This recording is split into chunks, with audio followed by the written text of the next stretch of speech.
Hey everyone, and welcome to another deep dive. Today, we're tackling anthropology. Ooh, exciting. Yeah. We're going to dig through your notes and textbook excerpts, Okay. even some personal stories you shared. Sounds like fun. Yeah, get ready for some serious aha moments. Alrighty. Millions of years of evolution, mind-blowing cultures. Wow. Maybe even some insights into those interesting family gatherings. All right. I'm intrigued. Let's do it. Anthropology is all about, you know, the human experience, Yeah. like where we come from, how we organize ourselves, Right. what it means to be human. It's a big question. It is a big question. Yeah. And you know me, I love to bust some myths along the way. Always fun. Like, remember that whole thing about humans evolving from chimps? Oh, yeah. Classic misconception. Our lecture notes totally debunked that one. Yeah, it's a common oversimplification. Yeah. Humans and chimps, we share a common ancestor. Right. So more like distant cousins, really. Okay. But the real game changer, the thing that set us on a different path, Yeah. was walking upright. Bipedalism. Exactly. It seems so simple. Right. Like, we stand up, big deal. But it was huge. Yeah, why was that such a big deal? Well, think about it.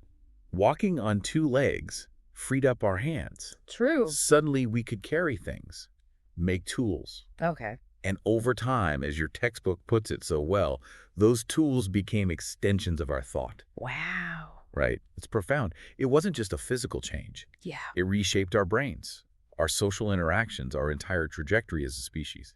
And speaking of trajectory, you know what always blows my mind? What's that? For millions of years, humans were only in Africa. Yeah. It's hard to fathom, isn't it? It is. We were contained to one continent for the vast majority of human history. And then bam. We spread across the globe. It's incredible. It really is. Like someone hit fast forward. Yeah, like globalization and super speed. Exactly. And it makes you think about globalization in a whole new light, doesn't it? It really does. This gradual migration over millennia, Mm-hmm. and then boom, Columbus sets sail. And everything changes. Exactly. Yeah. The intensity of interactions skyrockets. Our world shrinks. It's not just about contact anymore. It's about the speed and scale of exchange. Goods, ideas, even diseases. It's fascinating and a little bit scary at the same time. It is. It's the story of humanity unfolding in all its complexity. And that's what makes anthropology so compelling, right? Absolutely. Yeah. We get to explore those long, slow processes. And then see how they intersect with rapid change. It's a wild ride. It really is. So we've got humans spreading all over the place, interacting in these complex ways, and at the heart of it all is culture. It's the glue that holds it all together, right? Right. And your textbook really nailed that definition of culture. Oh, yeah. Learn, share, shaping our differences, making us human. It's what makes us us. It really is. It's Yeah. like this invisible operating system that we're all running on. I like that analogy. Right. A lot of people don't realize how much culture influences our thoughts and behaviors. Exactly. Like, we're not even aware of it most of the time. Right. And like any good operating system, culture has different layers. Oh, tell me more about that. Well, there's the mental side, our beliefs, values, attitudes, even those unspoken rules about family that your textbook talked about. And then you've got the behavioral side, the rituals, customs, traditions, all those things we actually do. So it's like what we think and what we do are both shaped by this invisible force. Exactly. It's Yeah. subtle, but incredibly powerful. Well, thankfully, we're not just robots blindly following a program. I was relieved when the textbook debunked that whole cultural determinism thing. Yeah, free will isn't totally dead. Right. Like, we still have choices. We do. We absolutely make choices. Yeah. And this is key. Those choices are influenced by cultural norms and values. So it's not like we're puppets, but we're also not completely free agents either. Precisely. It's more like, imagine you're trying to navigate a city you've never been to. Okay. I can see where you're going with this. You might have a destination in mind. But the streets, the landmarks, the traffic patterns, they all influence your path. You're not forced to go a certain way, but your options are shaped by the environment. So culture is like the map of our social world in a way. That's a great way to put it. And speaking of navigating unfamiliar territory, let's talk about kinship systems, families. Oh, yes. This is where things get really interesting. I know, right? There's so much diversity in how cultures organize family life. And your own family history, with its growing global diversity, is a perfect example of how these systems are evolving. It's true. More and more families are blending different traditions and customs these days. It's a beautiful thing. But let's dive into some of those unique examples from your research. Sounds good. You came across the Nair of southern India, right? Oh yeah, the Nayar. They definitely challenge our Western assumptions about family. Their system totally blew my mind. No nuclear families in the traditional sense, the whole visiting husband concept, and Right. importance of a woman's brothers and her children's lives is It amazing. highlights how much we take for granted in our own culture. For real. It really makes you realize that family can be structured in so many different ways. Exactly. And then you have the Musu of China with their walking marriages. Oh, yeah, I read about them. No cohabitation, the emphasis on the female line of descent. Fascinating stuff, Yeah. right? It just shows you that what we consider normal is really just one variation among many. It's mind-blowing.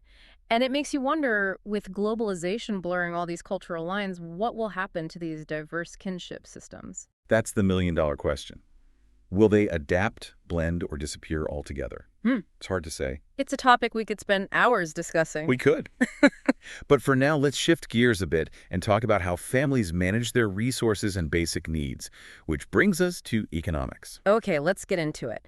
The notes you shared on the different forms of exchange, reciprocity, redistribution market, they really got me thinking. Yeah, those are fundamental concepts in economic anthropology. And it's interesting because even though we tend to associate market economies with modern life, those other forms of exchange are still very much present. Absolutely, they're everywhere. Like even in a capitalist system, we still give gifts, we pay taxes, we engage in those reciprocal acts of kindness. Right, it's like those different modes of exchange are woven into the fabric of human interaction. Exactly. They're not mutually exclusive.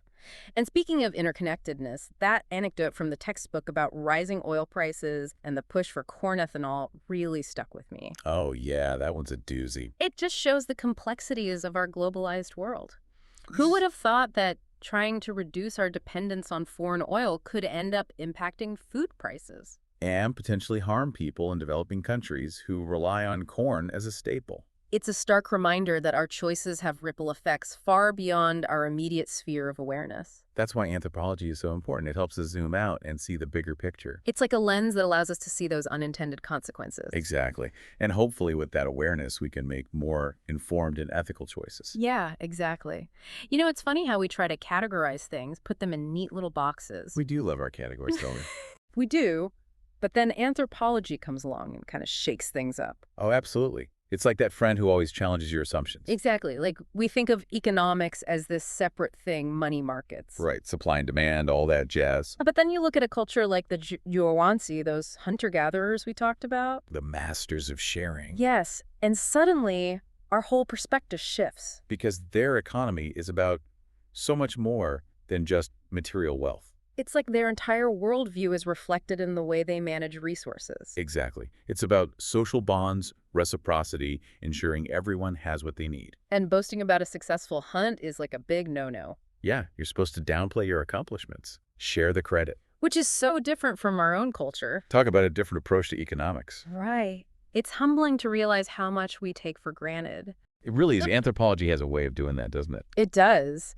And speaking of big questions and different worldviews, that section on religion was pretty mind-blowing. Oh yeah, every culture grapples with those big existential questions. Right? Where do we come from? What happens after we die? Is there a higher power? It's a universal human experience. And the ways people express those beliefs, the rituals, the myths, the art, it's incredible how diverse it all is. It really speaks to the power of human imagination and creativity. It does. Like we're wired to find meaning and purpose even in the face of uncertainty. Absolutely. And your textbook did a great job summarizing those different theories about religion. Right. The intellectual, psychological, sociological approaches. Each one offering a different lens Oh, through yeah. which to understand this complex phenomenon. It's like a puzzle with multiple pieces. Exactly. And anthropology helps us see how those pieces fit together.